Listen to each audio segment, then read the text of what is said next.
2018 Toyota 86. The former Scion FR-S Sport Coupe debuts as the reinvigorated 2017 Toyota 86, showcasing interior and exterior changes, as well as suspension and powertrain upgrades. For the new model year, the 86 will add LED front headlamps and turn signals, LED rear tail lights, fender garnish design, and new bumpers on the front and rear.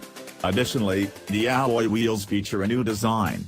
On the inside, the 86 will sport new materials on the seats, door, armrest and door trim, as well as on the instrument panel surround. Enhanced control and agile performance are achieved through revised shock tuning and a spring rate change.